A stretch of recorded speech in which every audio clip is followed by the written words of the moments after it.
Hey yo yo yo, salut les turfeuses, salut les turfs, bienvenue pour un nouveau pronostic de Benoît Requin. Ok, place au pronostic du quintet du lundi 15 mai, direction Vichy pour le prix de 5% sur Sioule. Trop attelé, 2950 mètres, 16 partants en réunion, une course 4, indice de confiance 3 sur 5.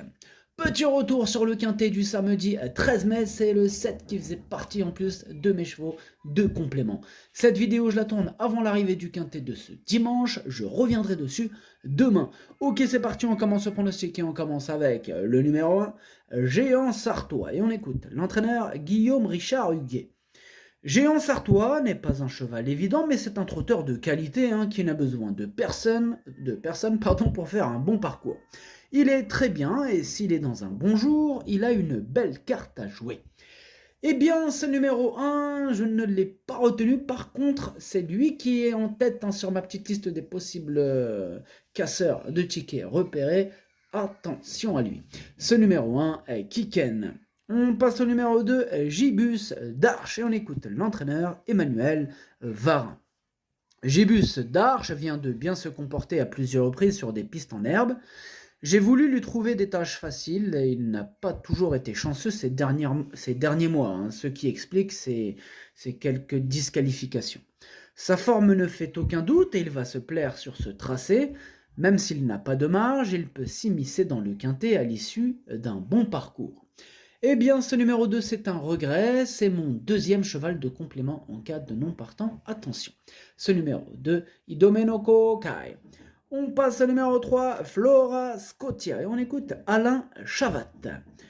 Flora Scotia a bien tenu sa partie le mois dernier à Cholet dans une épreuve pour apprentis.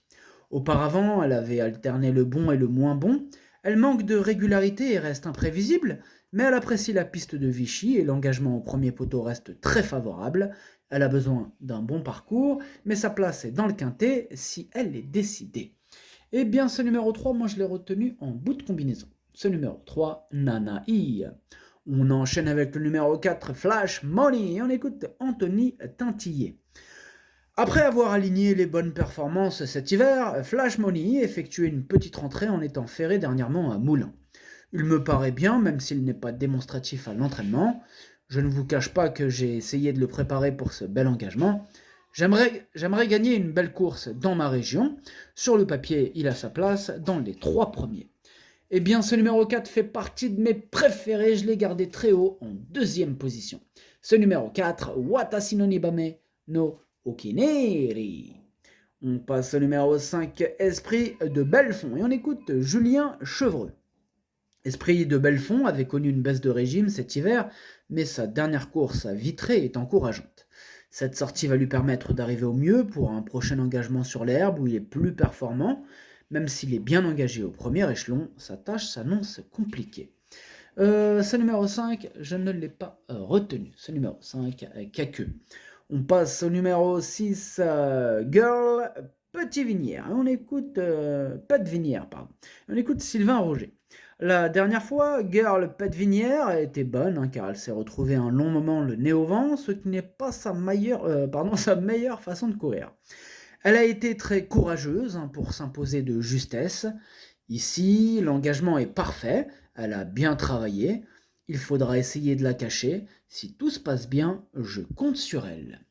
Eh bien, ce numéro 6, je l'ai gardé lui aussi très haut en troisième position. Ce numéro 6, Daesani.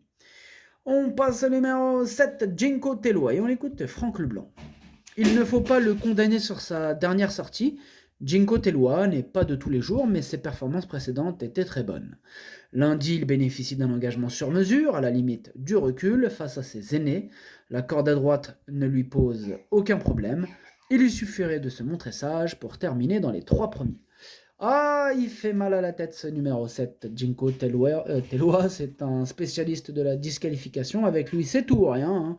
Donc voilà, affaire d'impression. Moi, je l'ai gardé en quatrième position, mais il me fait peur. Je le mettrai pas en base, celui-là. Ce numéro 7, du coup, en japonais, Yomi. On passe au numéro 8, DJ du Messi. On écoute Yann Lebris.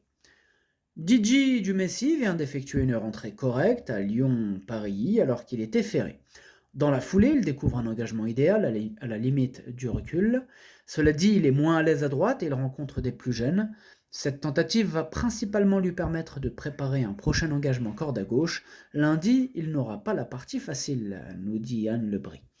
Eh bien, ce numéro 8, moi je ne l'ai pas retenu. Par contre, il est quand même à l'arrière de ma petite liste des possibles troubles faits. Je m'en méfie quand même un peu. Cas de défaillance, il pourrait créer la surprise. Ce numéro 8, Kiken.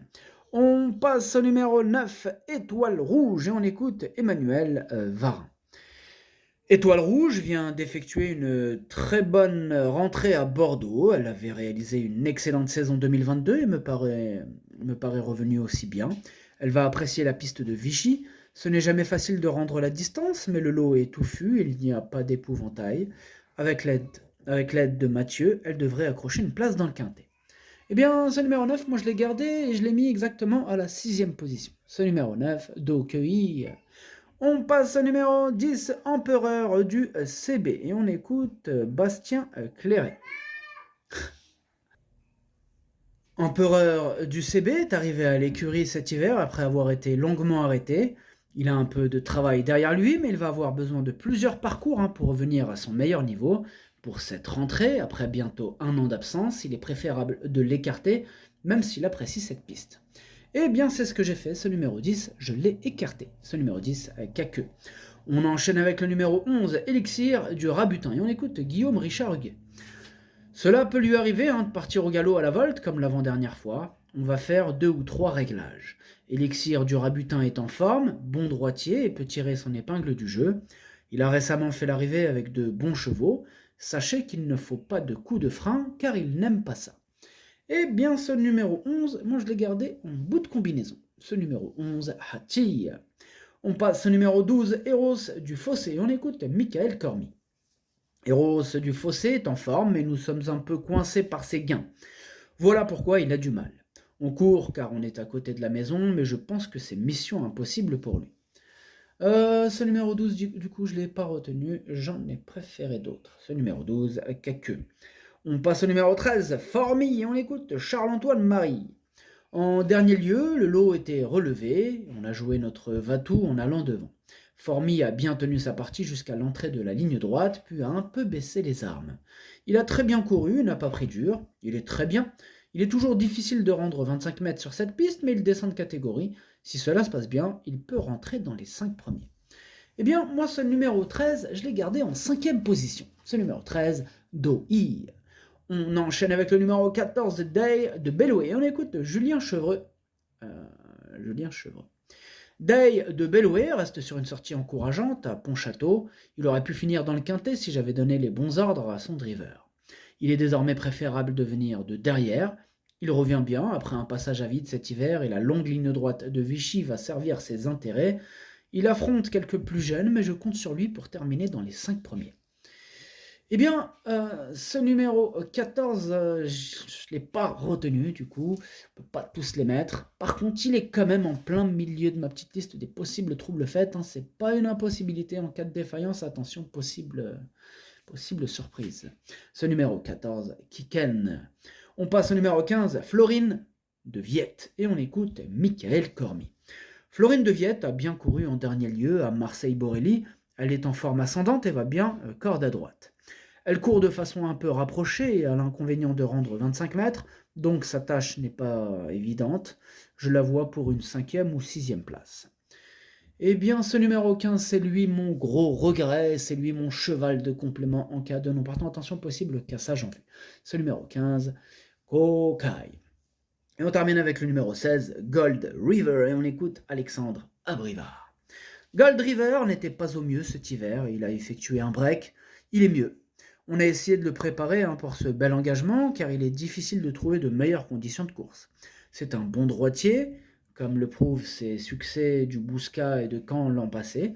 J'espère qu'il va montrer un autre visage. Si tel est le cas, il a une belle carte à jouer.